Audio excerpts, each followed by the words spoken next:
Bienvenidos. Dios los bendiga a todos. Dios los bendiga. Bienvenidos a los que vienen por primera, segunda vez. Nos alegra mucho que estén con nosotros. Vamos a seguir honrando el nombre del Señor. Y venimos trabajando el libro de Hechos de los Apóstoles. Y quiero hacer nuevamente un recuento para poder ubicarnos en un contexto muy importante que quiero que ustedes tengan presente esta mañana.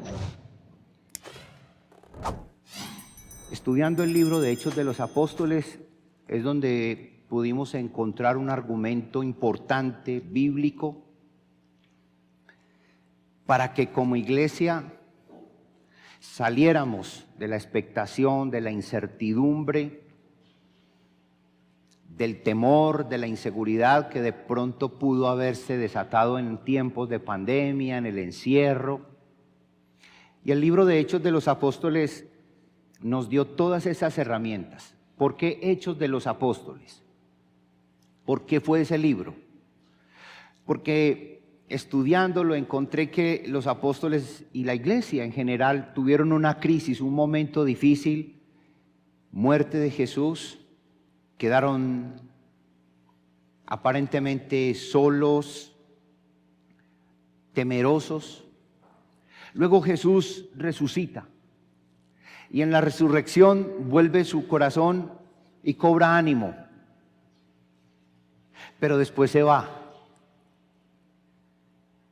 Y muchos quedaron con la incertidumbre, expectación, temor de cuándo regresará. Él había prometido que regresaría pronto.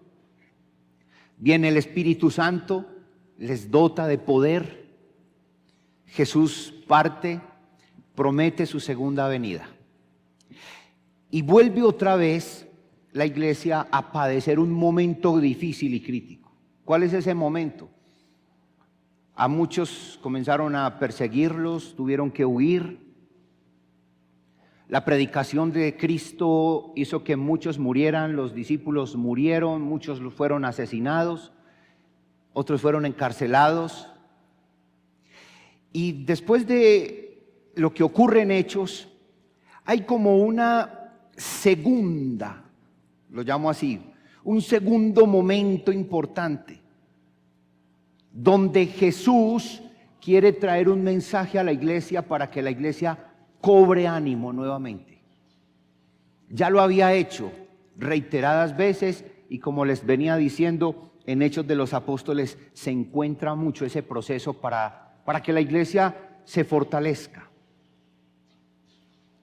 Y hay un segundo momento muy especial que nos va a enseñar acerca de ese consuelo de Jesús. ¿Y por qué quiero hablarles de Jesús?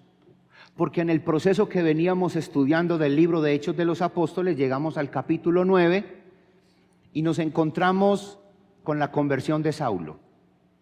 Y en la conversión de Saulo, él hizo una pregunta muy importante para nosotros el día de hoy. Para él, por supuesto, para la iglesia de aquel momento, y es una pregunta que sigue siendo una pregunta actualizada.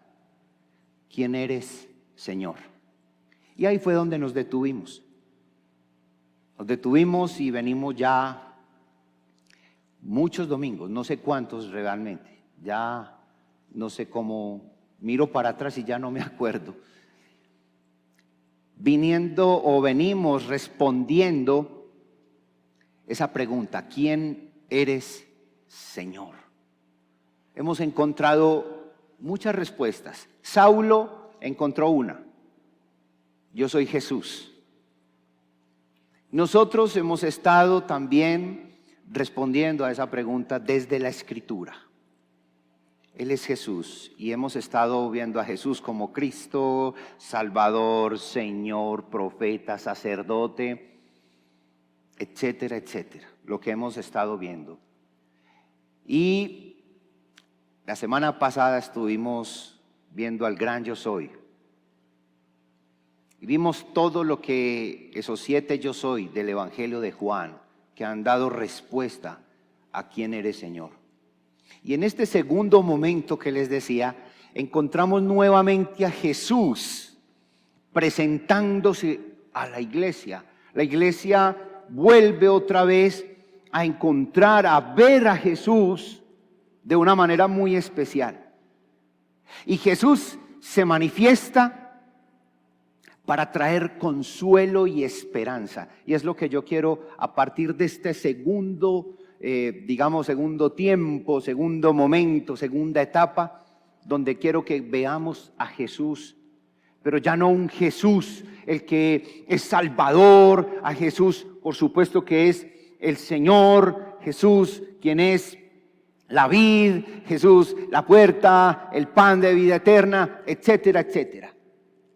Hoy quiero, a partir de hoy, mostrar desde el punto de vista bíblico a el Jesús que está en medio de la iglesia.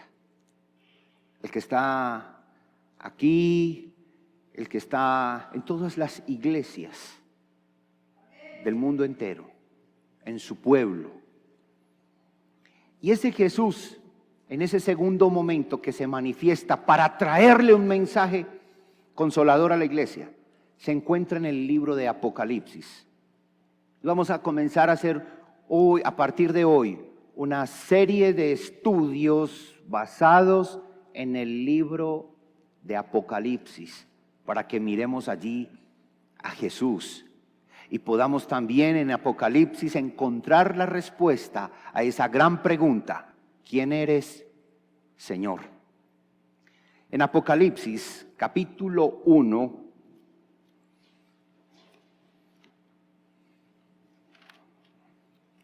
vamos primeramente a introducirnos a esto. Es la verdad, iglesia, hay mucho que decir al respecto. Y yo trataré de ser lo más certero posible para ganarle mi pelea al tiempo, porque hoy también tenemos nuestro momento de celebración de cena. Capítulo 1, versículos del 1 al 8. Dice así la palabra del Señor: la revelación de Jesucristo que Dios le dio para manifestar a sus siervos las cosas que deben suceder pronto. Y la declaró enviándola por medio de su ángel a su siervo Juan, que ha dado testimonio de la palabra de Dios y del testimonio de Jesucristo y de todas las cosas que ha visto. Bienaventurado el que lee y los que oyen la palabra de esta profecía y guardan las cosas en ella escritas, porque el tiempo está cerca.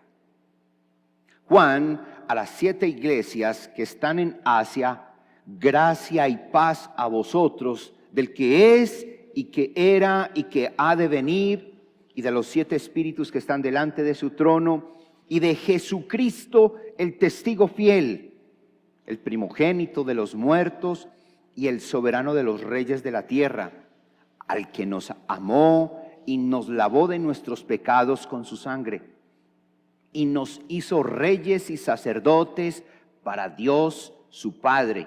A Él sea la gloria e imperio por los siglos de los siglos. Amén. He aquí viene con las nubes, y todo ojo le verá, y los que le traspasaron, y todos los linajes de la tierra harán lamentación por él. Sí, amén. Yo soy el alfa y la omega, principio y fin, dice el Señor, el que es y que era y que ha de venir, el Todopoderoso. En la lectura podemos ir descubriendo una presentación maravillosa de nuestro Señor Jesucristo. Y en este segundo momento, Jesús está haciendo una labor importante para la iglesia. ¿Cuál es esa labor? Revelarse nuevamente. Él se manifiesta, es del Padre, es un testimonio que viene a dar del Padre, es un testimonio que lo envía y lo comunica a través de un ángel. Este ángel está hablando con Juan en la isla de Patmos, allí preso, Y Juan recibe todas estas revelaciones y toda esta presentación de Jesús. Una presentación maravillosa para la iglesia. Una presentación cargada de adjetivos preciosos que nos ayudarán a tener esperanza.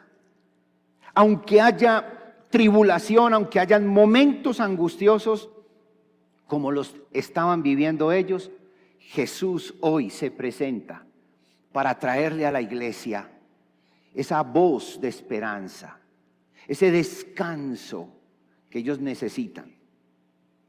¿Quién eres, Señor?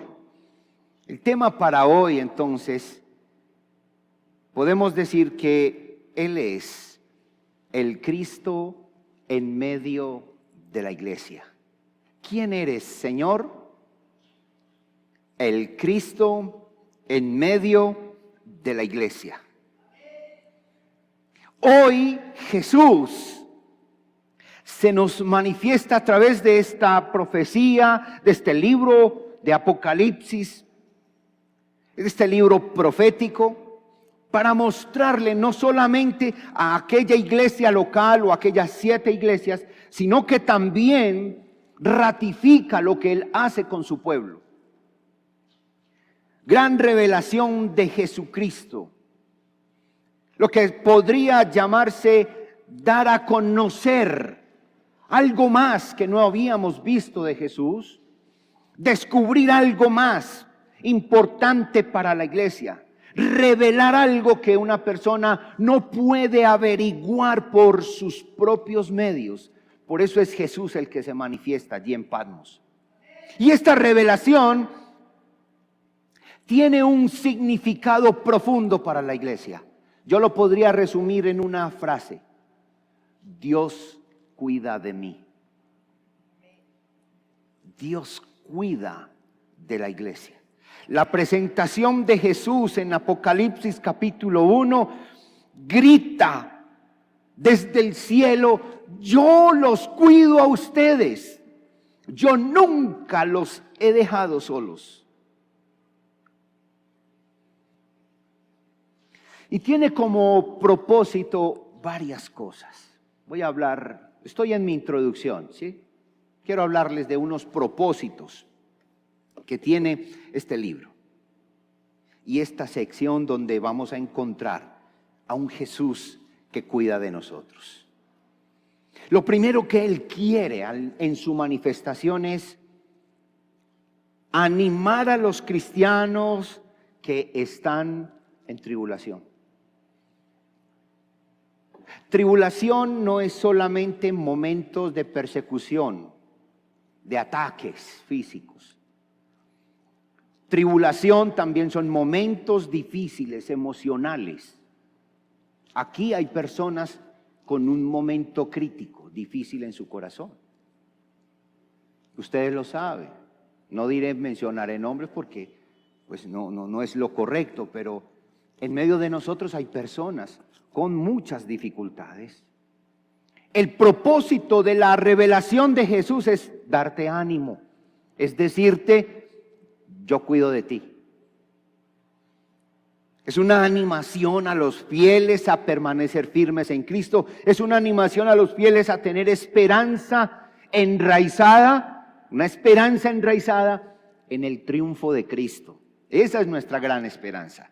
Es una animación a los fieles porque usted también reinará con Cristo.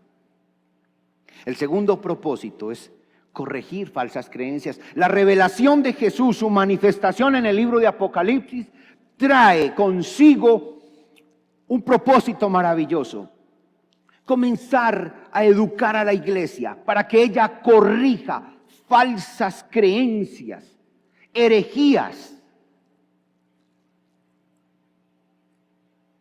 Por eso le escribe 7 cartas a las iglesias, que eso implica que tenían dificultades.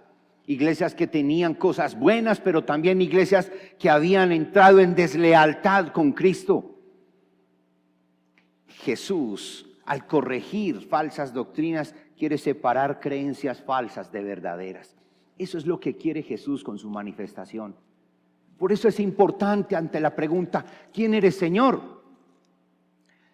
La respuesta es, Él es el Cristo en medio de la iglesia, cuidándonos, teniendo un cuidado predominante de nuestra vida, de nuestro ser. Pero también Jesús, al manifestarse, tiene un tercer objetivo, un tercer propósito. Les he contado de dos ya. El primero, animar a los cristianos que están en tribulación. El segundo, corregir falsas creencias y herejías. Y el tercero, brindar una base para la adoración cristiana. En medio de la tribulación, la adoración no es un asunto de segunda categoría. La adoración sigue siendo esencial para la iglesia, porque es la oportunidad de reconocer quién es el Dios al que usted y yo hemos creído. La adoración es un libro lleno de símbolos de adoración. Apocalipsis está lleno de acciones litúrgicas, de lenguaje de himnos y hasta de fórmulas doxológicas. Esto es lo que quiere compartir Jesús en su manifestación. Recuerden, ya lo había hecho en el libro de Hechos de los Apóstoles. Su propuesta en Hechos es: yo estaré con ustedes todos los días, hasta el fin del mundo. En Apocalipsis su revelación es: yo estoy cuidando de ustedes, yo estoy en medio de ustedes. ¿Me hago entender, iglesia? ¿Notan los dos momentos maravillosos? Lo cual me hace pensar que Jesús siempre ha estado en medio de nosotros. Aunque vengan momentos difíciles, Jesús está cuidando de nosotros. Jesús está en medio de nosotros. Él está hoy aquí con nosotros. ¿Quién eres, Señor? Y vamos a mirar 3 aspectos importantes, 4 aspectos en esta porción. La primera la encontramos en el versículo 1 al 3. En el versículo 1 al 3 vamos a ver al Cristo que se revela, al Cristo que se manifiesta. Dice: la revelación de Jesucristo que Dios le dio para manifestar a sus siervos las cosas que deben suceder pronto, y la declaró enviándola por medio de su ángel a su siervo Juan, que ha dado testimonio de la palabra de Dios y del testimonio de Jesucristo y de todas las cosas que ha visto. Bienaventurado el que lee y los que oyen la palabra o las palabras de esta profecía y guardan las cosas en ella escritas, porque el tiempo está cerca. El Cristo que se revela es Jesucristo mismo viniendo ante él. Es un velo que empieza a ser quitado y es Jesús quien permite que Juan le vea. Es Jesús quien permite que nosotros le veamos. Y no solo eso, sino que todo lo que Él nos revela es porque el Padre ya se lo mostró, manifestó, reveló. Esta oportunidad maravillosa que está recibiendo Juan es ese segundo momento para que recobre la confianza. No se puede olvidar, Él está preso en la isla de Patmos. Él está pasando un momento difícil y Jesús regresa a manifestarse, a contarle la voluntad del Padre. Eso implica que Juan está viendo que pueden seguir contando con Jesús. ¿Por qué es importante resaltar esto? Porque a veces cuando nosotros estamos en momentos críticos, en momentos difíciles, de cárcel, de enfermedad, de angustia, de desesperación, de cualquier índole, nuestra tendencia es a creer que Dios nos abandonó. A mí me ha pasado momentos difíciles, Señor, y apelo a una oración del rey David en el Salmo 51. Y le digo, Señor, no me eches de delante de ti. ¿Recuerdan esa oración, esa frase? No me eches de delante de ti. Porque a veces nos sentimos solos. A veces lo estamos. Sí, a veces lo estamos. No sin Él, pero estamos solos. Nos sentimos solos. No me eches de delante de ti. Y es en esos momentos de crisis como la que está viviendo aquí Juan. Está detenido, está preso, está solo, pasando un momento muy crítico. Seguramente las iglesias también lo estaban pasando. Y él recibe una presentación, una presencia de Cristo, lo cual indica que Jesús está diciendo, yo estoy todavía con ustedes. Ustedes todavía pueden contar conmigo. Esta revelación, entonces, se puede notar algo importante. Y es que es para dar testimonio de su palabra. La revelación de Jesucristo, versículo 1, que Dios le dio para manifestar a sus siervos las cosas que deben suceder pronto. Y la declaró enviándola por medio de su ángel a su siervo Juan, que ha dado testimonio de la palabra de Dios. Esa revelación es para que nosotros también, recibiendo el consuelo de Cristo, vayamos y también entreguemos, llevemos, seamos portadores de un mensaje de esperanza. Esto no era para que Juan simplemente se lo guardara para él. Esto no era un asunto solo con Juan. Este asunto es con su iglesia. El texto posterior nos va a mostrar que era un asunto con Juan, pero también era con toda su iglesia. Hoy Jesús se empieza a manifestar en su palabra para que nosotros recibamos ese consuelo, pero para que seamos también portadores de ese testimonio de su palabra.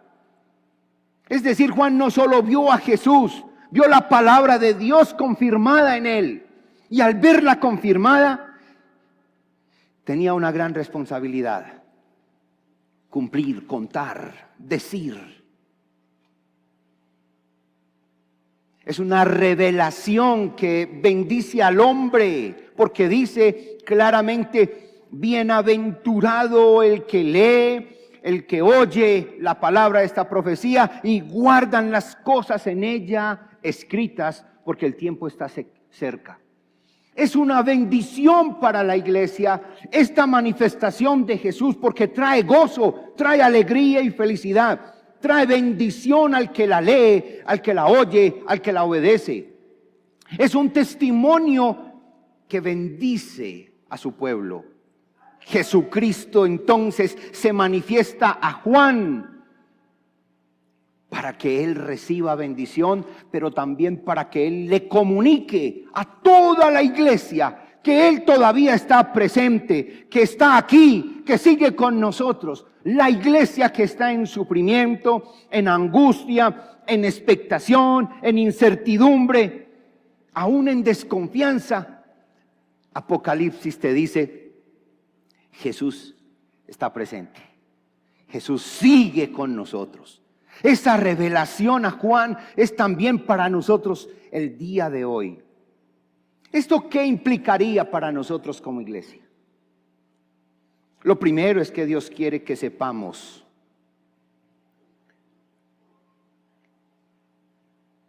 que le conozcamos a Él, que le conozcamos a través de su Hijo. Por eso es que Él está dando testimonio a Jesús y Jesús se la está dando a sus siervos por medio de un ángel. Lo que implica que se requieren mensajeros. Porque si Él te está consolando hoy a ti, Amados, tú también te tienes que convertir en un mensajero de esperanza. Tú también tienes que llevar ese mensaje consolador y esperanzador de Jesús. Jesús, que lo da por medio de un ángel, no puede negarse que es un testimonio personal de Jesús. No es un testimonio de Juan, no es del ángel, es un testimonio de Jesús. Nosotros no testificamos de nosotros. Nosotros no tenemos que contar las cosas nuestras. Nuestro mensaje es la palabra. Porque quien oye esta profecía, quien oye este mensaje, quien oye la esperanza de Jesucristo es bienaventurado. El que la lee es un bienaventurado y el que la pone por obra es un bienaventurado. Por eso hay que correr a comunicarlo. Amén.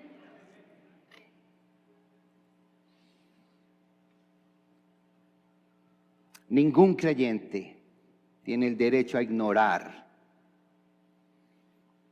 este mensaje y mucho menos rechazarlo. Como iglesia, Apocalipsis, más que para ser un libro para el mundo, es un libro para la iglesia. Apocalipsis es un libro para la iglesia. Es para que la iglesia cobre ánimo. Es para que hoy nosotros, en vez de estar dándole palo a todas las demás iglesias, estoy hablando en sentido metafórico, ¿cierto? En vez de estar regañando a todas las demás, Apocalipsis es un mensaje para la iglesia de hoy. Recibamos la esperanza y el mensaje de Jesús. El mensaje es que Jesús esté en medio de nosotros o está en medio de nosotros. Es para creyentes genuinos, pero también para que creyentes seamos obedientes, para obediencia. Guardemos estas cosas, pongámoslas por obras.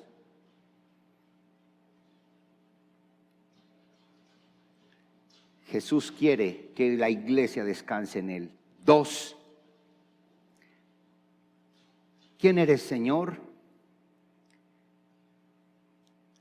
El Cristo que trae un anuncio. Él trae un anuncio. ¿Cuál es el anuncio? Ya su presencia trae un mensaje. Pero Jesús trae un anuncio para la iglesia.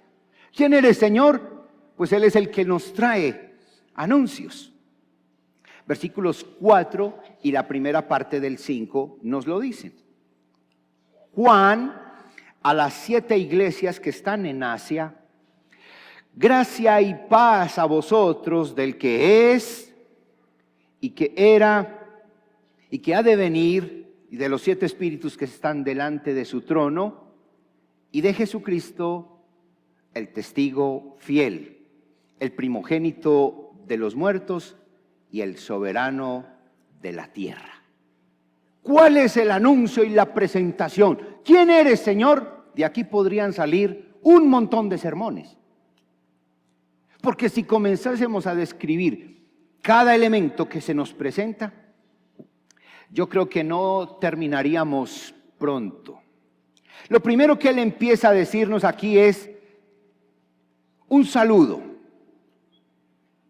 Nos muestra que Juan era muy conocido en las iglesias de Asia, porque Él dice Juan a las 7 iglesias. Juan se la está mandando a las iglesias que seguramente están también en expectación y que necesitan un mensaje, necesitan saber, bueno, ¿esto qué es? ¿Seguimos o no? ¿Esto es mentira o es verdad? ¿Para dónde cogemos? Y por eso Jesús vuelve y trae un mensaje de esperanza. Y Juan la comunica. Y en ese conocimiento que tienen de Él las iglesias, solamente fue mencionar su nombre, Juan. Era tan conocido que no colocó ni el apellido, ni puso genealogía, ¿no? Juan. Usted a mí me dice, Juan, yo le tengo que preguntar a usted, ¿y cuál? Juan Felipe, Juan Andrés, etcétera, etcétera. Pero él colocó Juan. Eso implica un conocimiento de la iglesia. Juan le comunica a las 7 iglesias que están en Asia. ¿Y qué le comunica? ¿Con qué se presenta? Primero comienza hablando de la gracia y de la paz. Está ratificando que para la iglesia es la gracia y la paz. Juan a las 7 iglesias que están en Asia, gracia y paz. Gracia, la gracia que nos ha salvado, la gracia que era inmerecida, la gracia que es el faro de Dios y su bendición para la iglesia. Somos una iglesia de la gracia, nosotros también lo somos. Nosotros no somos una iglesia del miti-miti, ni 50-50, ni 70-30, no. La iglesia bautista Prado Centro también es de la gracia. Yo soy de la gracia. Yo creo en la salvación por gracia. Yo también creo en la sola gracia. Y esa es la iglesia de Cristo. Quien se identifica, quien está apropiada de esa gracia. Pero también le dice paz. La palabra shalom, que podemos tener armonía con Dios. La iglesia bautista Prado Centro también tiene el shalom de Dios. También tiene armonía con el Eterno. Es sin complejos, iglesia. Lo que Juan está diciendo es, la presencia de Cristo nos recuerda que somos una iglesia de la gracia y somos una iglesia que también estamos en armonía con el Eterno. Por eso el shalom. Lo que traduce para nosotros paz. No es ausencia de guerra. Para los cristianos la paz no es ausencia de guerra. Para los cristianos la paz es un estado de armonía con el Señor. Por la obra de Cristo, por los méritos de Cristo en la cruz del Calvario. Eso es gracia. Eso también es la gracia. Y en esta presentación, el Cristo que trae un anuncio, Juan lo primero que descubre es que la manifestación de Cristo en Apocalipsis le recuerda la gracia y la paz. Por eso se la comunica a la iglesia. Pero también ha escuchado algo que es importante resaltar.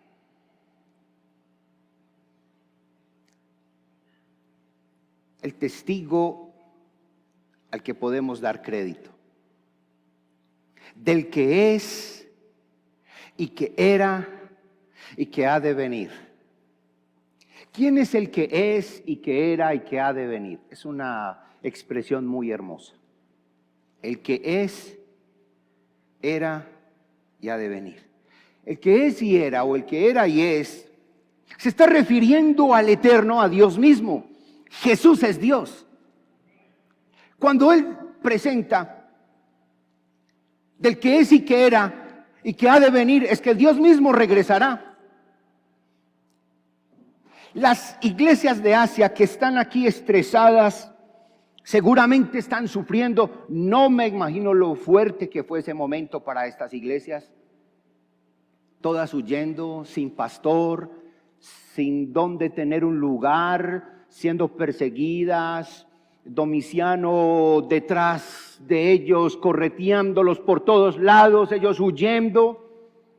Muchos no alcanzaron ni a coger la maleta, mucho menos a empacarla. Y estas iglesias que están viviendo este momento tan difícil, Juan les dice que quien se le ha manifestado es el que es, que era y que ha de venir. Es, era y ha de venir. Le está diciendo, Él es el gran yo soy.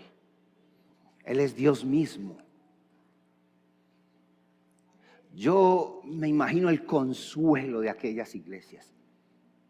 Saber que Jesús una vez más se le había manifestado o a su apóstol, a su pastor, como lo quieran llamar, a su anciano, a su obispo, a su líder, aquel hombre que les había predicado, aquel hombre que les había enseñado, aquel hombre que era ese hombre escogido por Dios, vuelve y les dice: se ha manifestado nuevamente Jesús y me ha mostrado que es, el que era y el que ha de venir.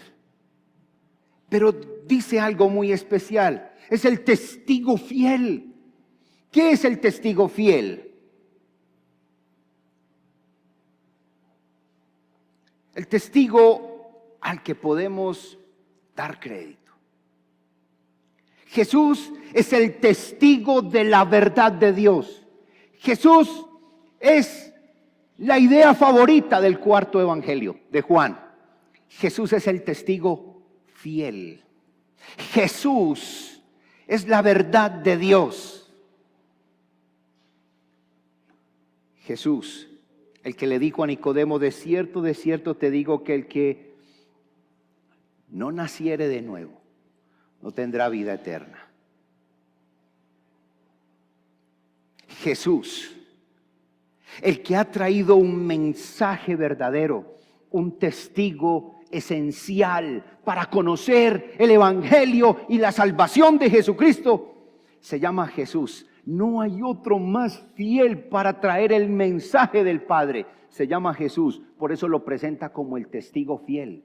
Si usted, iglesia, conoce a Jesús, usted tiene el testigo más fiel para traerte el mensaje de salvación, para traer el mensaje de esperanza, para traer el mensaje de consolación. Y no solamente es un testigo fiel. Juan dice que Jesús se ha presentado también como el primogénito de entre los muertos. Podría traducirse literalmente como el primero de los nacidos, pero se usa en sentido o como referencia a la resurrección. Él es el primogénito de entre los muertos. Él es el que resucitó, no por otro, por Él mismo. Él dijo en el Evangelio de Juan que Él vino y puso su vida, y Él también la toma. Amén. Él la puso y Él mismo la toma. Él es el soberano de los reyes, versículo 5. Y Jesucristo, el testigo fiel, el primogénito de los muertos, el soberano de los reyes de la tierra. Jesús es soberano. Jesús tiene el control y el dominio de todo. Por eso, para nosotros los bautistas, el principio nuclear del señorío de Cristo es esencial para la vida de esperanza. Si Cristo no es el Señor, entonces, ¿qué sería de la iglesia? Por eso aquí Juan lo llama el soberano. Él está por encima de cualquier rey. Seguramente una iglesia que está siendo perseguida está pasando un momento difícil, un momento muy aterrador para ellos, un momento que le está trayendo angustia, dolor. Y aunque el mundo esté en caos, aunque el mundo esté en momentos difíciles, Jesús es el soberano del universo. Así que ante la pregunta, ¿quién eres, Señor?, hoy podemos decir desde el libro de Apocalipsis, Él es el que trae un anuncio para la iglesia. ¿Y cuál es su anuncio? Que Él es el testigo fiel, o sea, en quien podemos confiar de su mensaje. 2, el primogénito de los muertos. Él resucitó, Él venció la muerte y es por Él que hoy tenemos salvación. Y 3, Él es el soberano de los reyes de la tierra. Aunque hayan reyes, gobernantes, malos, perversos, Jesús está por encima de ellos. Y eso trae consuelo a mí. Eso trae descanso y reposo. Pero debo descansar en Jesús. ¿Quién eres, Señor? Cuando Él dice, yo soy el alfa y la omega, Está diciendo que Él es el que tiene el control de todo. Él es el principio y el fin de todo. 3. Él es el Cristo que ha completado su obra. Él es el Cristo que ha completado su obra. Y aquí viene algo muy importante, iglesia. ¿Cómo así que completado su obra? Es que la iglesia que está recibiendo este mensaje, Juan que también ya lo recibe, lo envía a las iglesias, y hoy usted y yo lo tenemos como testimonio. Sabemos, y ellos también lo sabían, que Jesús había muerto, había sido el Redentor, había resucitado, había vencido la muerte. Pero en el momento de crisis, a veces como que el ser humano cree que eso no es suficiente. Y usted a veces habla de la resurrección a personas por ahí. Sí. Sin eso no sería posible la salvación. Pero hay algo muy importante que el apóstol Juan manifiesta de Jesús. Versículos 5b y el 6. Por eso lo llamo el que completó o ha completado su obra. En el 5b dice: al que nos amó y nos lavó de nuestros pecados con su sangre y nos hizo reyes y sacerdotes para Dios su Padre. A Él sea la gloria e imperio por los siglos de los siglos. Amén. Para una iglesia que está en expectación o en incertidumbre, para una persona que está en este momento en crisis, la manifestación de Cristo, el que usted sepa quién eres, Señor, y que Él le muestre esto que acabamos de leer, es traerle consuelo a su corazón. Porque dice varias cosas. Primero dice: el que nos amó, o el que nos ama. ¿Qué es esto de que nos amó, nos lavó, todo esto? Yo lo podría condensar en: Él es el que nos redimió. Él nos redimió. ¿Y cómo o por qué lo condenso en ese término? Claro, el texto dice que Él nos ama. Claro que sí, su amor es el que hizo posible nuestra salvación. Su amor ha hecho posible que Jesús vaya a la cruz y dé su vida. El que Juan nos muestre a Jesús como el que nos ama, nos está diciendo que es Él el que ha dado todo por nosotros, porque Él murió por ti.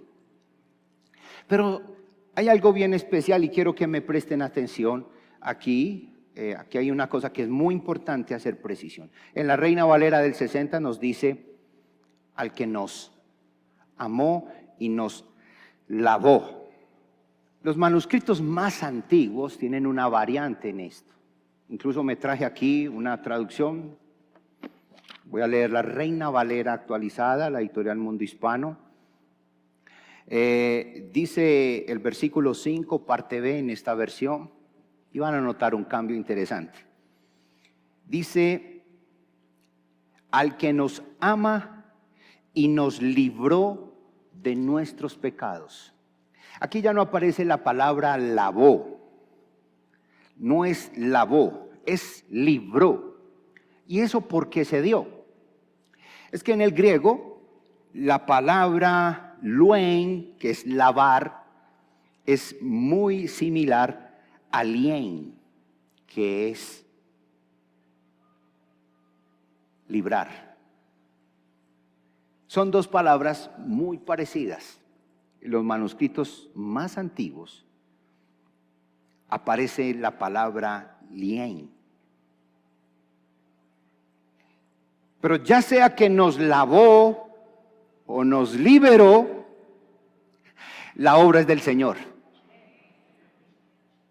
Claro, hay una nota muy interesante que hace William Barclay cuando uno observa en su comentario al libro de Apocalipsis, este autor, comentarista bíblico, muy experto también en el griego, él dice, bien, por eso es que es un error decir sangre de Cristo, lávame, ¿cierto? Lávame. El término no es lavó, el término más cercano es libró. ¿Y de qué me libró? Me libró del pecado, me libró de la muerte. Jesús, el que se manifiesta en el Evangelio, en el Apocalipsis de Juan, es un Jesús que vino y que ha completado su obra. Él te ama y Él te ha librado. Y la iglesia descansa y la iglesia se vuelve una iglesia llena de esperanza porque ya tiene un libertador. Jesús hizo, según lo ve Juan, una liberación de nuestros pecados con un precio pagado en la cruz del Calvario. Por eso en el capítulo 5,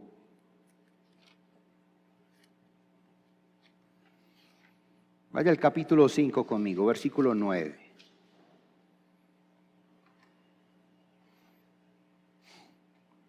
Es un himno, dice, ellos cantaban un cántico nuevo diciendo, digno eres de tomar el libro y de abrir sus sellos, porque tú fuiste inmolado y con tu sangre has redimido para Dios gente de toda raza, lengua, pueblo y nación. Y tú los has constituido en un reino y sacerdotes para nuestro Dios y reinarán sobre la tierra.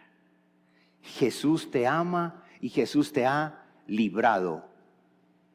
Si tú todavía estás nervioso por la pandemia, si tú no has regresado a la iglesia porque tienes miedo y estás viendo un virus gigante por todas las calles, yo quiero decirte, Él te amó y Él te liberó. Estoy hablando obviamente en sentido espiritual y no con soberbia espiritual, que es muy diferente. Porque a veces la soberbia espiritual nos lleva a decir, yo ya estoy vacunado con Cristo Jesús. No, sin soberbias. Sin soberbias. Sin altiveces.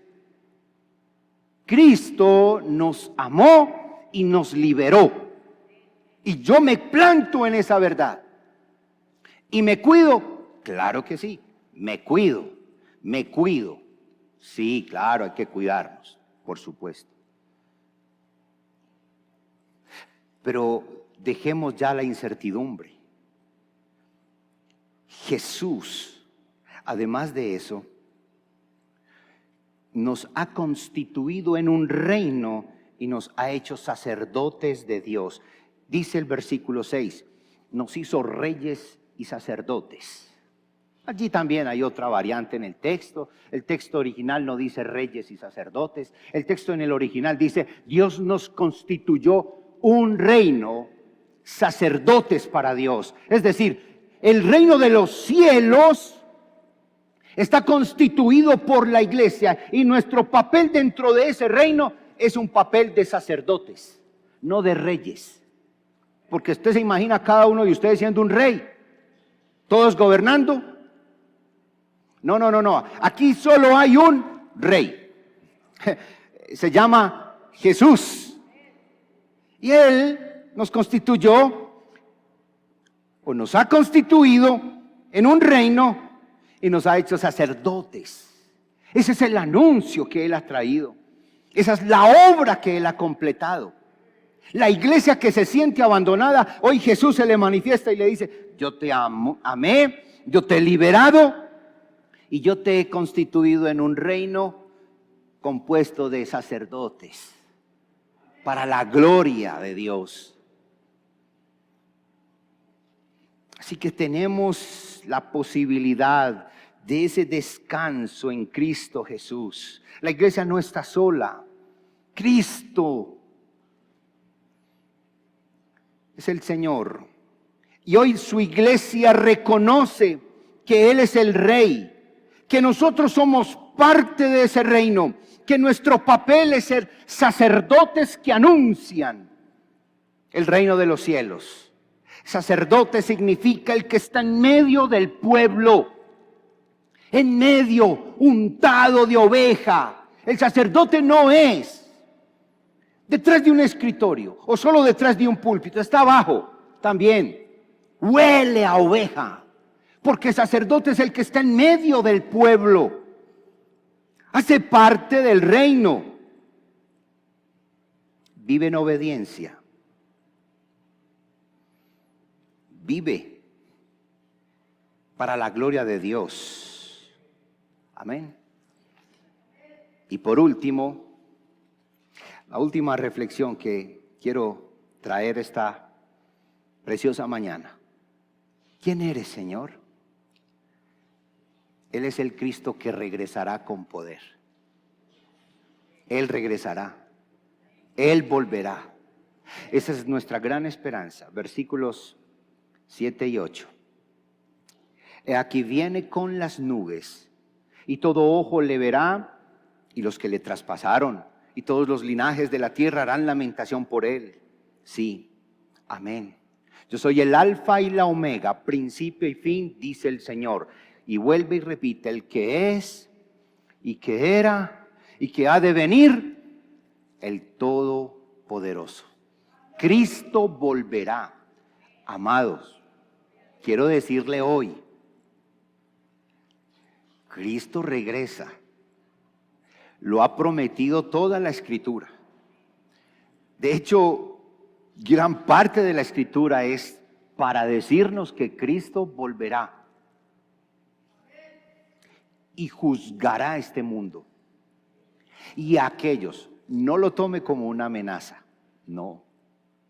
Quiero decirle, es con todo mi amor, quien no haya entregado su vida a Jesús y no haya decidido creer en Jesús como su único y suficiente Salvador, por más que se sepa todas las doctrinas o vaya a iglesias y reciba cultos y haga todo, si no eres sometido al señorío de Cristo, cuando Cristo venga, recibirás condenación eterna.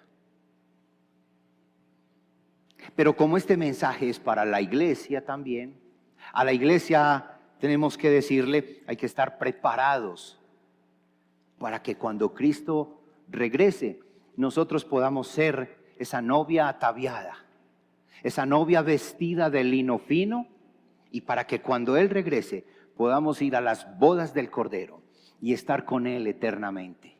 Cristo viene. Ese es el Cristo que se le manifestó a Juan. Es un Cristo que se ha revelado. Es un Cristo que ha manifestado y ha testificado y ha dicho quién es Él. Es un Cristo que ha completado su obra, pero también es un Cristo que regresará con poder. Amén. Cristo vuelve y esa es nuestra esperanza. Y por eso vamos a celebrarlo hoy. Porque hoy, al celebrar la cena del Señor, vamos a celebrar los 3 eventos más importantes para la iglesia: su muerte, su resurrección y su segunda venida. Amén. Le invito a que se ponga de pie y vamos a orar. ¿Quién eres, Señor? El Cristo que anda en medio de su iglesia. Si estás atribulado, te invito a que cierres tus ojos. Si tú hoy sientes y tienes la necesidad de Jesús en tu vida, quiero invitarte, cierra tus ojos. Yo no te voy a decir qué debes decir. Lo que yo sí quiero es animarte a que tú le clames al Señor, porque de seguro esta palabra no regresará vacía. Ha llegado a tu corazón, y si llega a tu corazón y si has visto a ese Jesús que te acompaña y que nunca te ha abandonado, clámale a Él, dale gloria a Él, agradécele a Él. Padre Celestial, gracias por esta hermosa mañana. Gracias por haberte manifestado a Juan, el apóstol, y haberle hecho ver, entender y comunicar tu revelación. ¿Quién eres tú? ¿Y qué haces con la iglesia? ¿Qué harás con la iglesia? Gracias, Padre Celestial, por comunicarlo, no solo a Él, a las iglesias de Asia Menor, sino también hoy a nosotros. Y gracias, Padre Celestial, porque hoy descansamos y tenemos la plena seguridad y la esperanza de que Jesús volverá. Él regresará porque Él es el Todopoderoso, el que es, el que era y el que ha de venir. Padre, a ti toda la gloria y la honra en esta preciosa mañana. Gracias por mostrarnos quién es Jesús para la iglesia. Ayúdanos para que esta palabra no caiga en tierra. Ayúdanos para que esta palabra perfore nuestro corazón y así nosotros descansemos y estemos llenos de esperanza y de confianza en Jesús, nuestro Señor y Salvador. Padre, a ti toda la gloria y la honra en Cristo Jesús. Amén.